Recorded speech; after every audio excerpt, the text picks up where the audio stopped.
And related to that, CF542 posted this on my recent video of the Oculus Quest, saying that VR headsets are going to go the way of 3D TVs.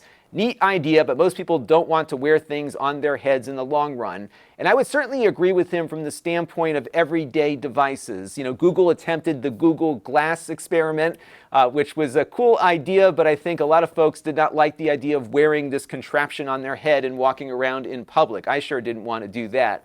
But I think VR is a little different in that it is a short duration wearable. It's something that brings an experience to you when you want to play a game or do something for entertainment purposes and not so much for everyday usage. And I think there's probably a little bit more life to this. And what I think has been happening with VR, and I've talked about this before, is that PC VR is too complicated for consumers. Consumers want an appliance that they can take out of the box and use like a smartphone. If you look across the entire marketplace now, even PCs are getting to the point where you take them out, you turn them on, and you're off and running. PC VR required the right kind of PC with the right kind of hardware, with all the software working properly, all the sensors and everything set up in the right positions, and it wasn't easy for consumers to just pick up and play. And that's where I think the Oculus Quest is a bit different when it comes to VR devices. And there's some indication here that we're seeing things take off a bit. Of course, Facebook reported that their sales are pretty strong on this. They're not selling millions of units, but I think the sales have met whatever expectations they set for it. Facebook, of course, owns Oculus. There was actually an impact on their profits in a good way. So their non-advertising revenue, they say, jumped $269 million in the first quarter. A bulk of that, or a big chunk of that, due to the sale of the Quest and probably the software that they're selling with it.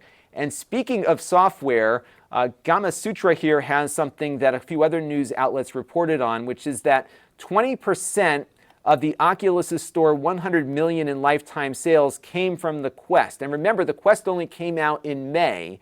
So they're finally moving software here, and that's going to attract more developers. Facebook's going to be able to go to these developers, maybe pay them a little bit and say, hey, we're going to get you some sales here if you develop on the Quest platform. And I think you're going to see more and more software start on the Quest and then make its way out to the other platforms if it's successful there, because there appears to be some movement of hardware and software that we have not been seeing in the couple of years now that VR headsets have been on the market. So we're going to keep an eye on this. I wouldn't be surprised to see Facebook come up with a more powerful Quest maybe this year or next year to see what happens. But I do agree it's not going to be as fast as everyone thought it was going to be when this technology was first introduced. But I'm just seeing patterns in my video traffic. We're seeing some sales data here to suggest that the Quest is probably what consumers have been looking for. And as the horsepower increases and the optics get better, I think this is where we're going to go with these standalone devices that may not be as powerful as your PC,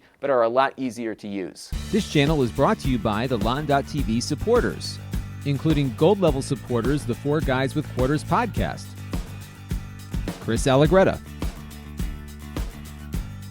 Tom Albrecht, Brian Parker,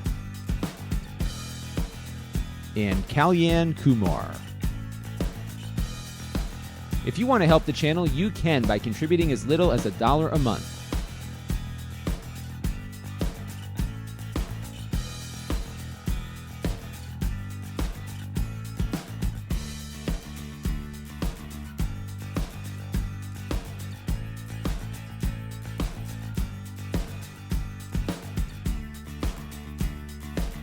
Head over to Lon.TV/support to learn more.